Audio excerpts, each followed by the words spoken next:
আমার বয়স 60 থেকে 65 বছর। আমি জন্মের পর থেকেই শুনতেছি এই রাস্তা হবে হবে হবে। এখন আমরা মৃত্যুর দ্বার প্রান্তে। আমাদের বাচ্চারা কবে এই রাস্তার মুখ সুফল দেখবে, এই আকুতি জানে।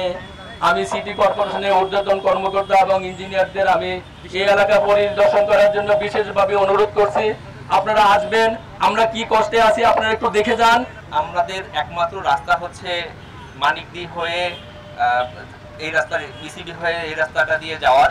সো এখানে অনেকগুলো গুরুত্বপূর্ণ ইনস্টিটিউট আছে, যেটা হচ্ছে school, Cantt public school, Dhaka Shaheen school. আমাদের এখানে অসংখ্য বাচ্চারা লেখাপড়া করে।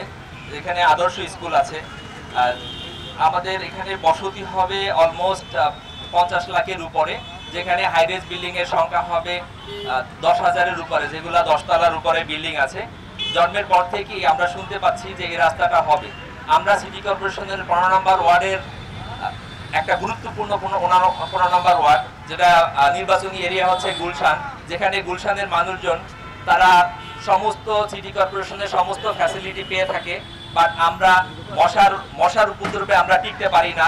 আমাদের শহরের ব্যবস্থা নাই, আমরা রাস্তা দিয়ে চলাফেরা করতে পারি না। গত 9 ফেব্রুয়ারি ক্যান্টনমেন্ট বোর্ড থেকে প্রধান উপদেষ্টার কার্যালয়ে একটা প্রজ্ঞাপন জারি করা হয়েছে। আমরা চাই মাননীয় প্রধান উপদেষ্টা অতি দ্রুত আমাদের এই কাজটার দিকে নজর দিবেন এবং আমাদের এই ফাইলটাকে অতি দ্রুত অ্যাপ্রুভ করবেন এবং আমাদের এই কাজটা অতি দ্রুত শুরু হবে। এটা আমাদের জনগণের প্রাণের দাবি। এই রাস্তা প্রশস্তকরণ এবং সহজকরণ এটা করতেই হবে। আমরা আজকে শান্তিপূর্ণ প্রোগ্রাম করতেছি। ইনশাআল্লাহ যদি এরকম আমাদের দাবি আদায় না হয়, তাহলে আমরা হয়তো এর পরবর্তীতে আরো বড় প্রোগ্রাম করবো এবং আরো বড় পদক্ষেপ নিব।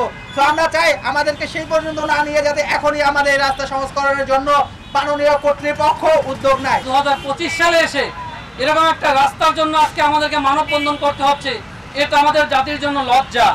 এটা আমাদের মৌলিক অধিকারের জন্য আমরা দাঁড়িয়েছি।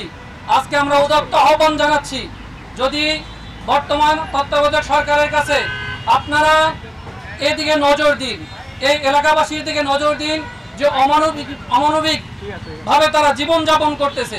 আজকে ঠিকভাবে বের হতে পারতেছে না। আজকে একটা অসুস্থ রোগী হলে তাকে নিয়ে বের হওয়া যাচ্ছে না। আজকে উবার যাচ্ছে না। অত্যন্ত দুঃখের সাথে বলতেছি, আজকে আমাদের এই এলাকায় যারা নিজস্ব গাড়ি নেই তারা উবার রাইড নিতে পারতেছে না, কারণ উবার একের পর এক ক্যান্সেল করে দিচ্ছে। তারা ভিতরে ঢুকতে চাচ্ছে না। এর চাইতে দুঃখজনক, ঢাকা শহরে এত বড় একটা গুরুত্বপূর্ণ স্থানে আমরা বসবাস করেও তারপরে আমাদেরকে এভাবে বঞ্চিত হতে হচ্ছে। তাই এই লজ্জা নিয়েও আমরা আমাদের মৌলিক অধিকারের জন্য দাবি জানাচ্ছি যে অতি দ্রুত এটা সংস্কার করুন, অথবা আমাদেরকে কঠোর পদক্ষেপ নিতে হবে। এখানে আজকে 30-35 বছর ধরে এই এলাকাতে আছি। এখানে প্রত্যেক দিন যে ঘটনাগুলো ঘটছে, হয়তো আপনারা যদি নিজ চোখে দেখতেন তাহলে বুঝতে পারতেন। আমরা দেখি প্রত্যেক বছর কি হয়, একজন দামি ক্যান্ডিডেট আমাদের এখানে নির্বাচিত হয়, বহিরাগত ক্যান্ডিডেট নির্বাচিত হয়, কিন্তু এলাকাবাসীর জন্য কোনো চিন্তাই করে না কোনোদিন। আমরা থাকি, আমরা চিন্তা করতে হয়। এমন কোনো দিন নেই যে এতগুলা 1-1.5 হাজার, 5-7 হাজার অটো চলে। এই অটো থেকে রিক্সাতে পড়ে মানুষ আহত হচ্ছে না, হাসপাতালে যাচ্ছে না। আমার এই অন্তর্বর্তী সরকারের কাছে আমার আবেদন, আপনারা মানবিকভাবে বিবেচনা করে আমাদের এই রাস্তাটি দ্রুত সংস্কার করে দিন, এলাকাবাসীকে বাঁচান।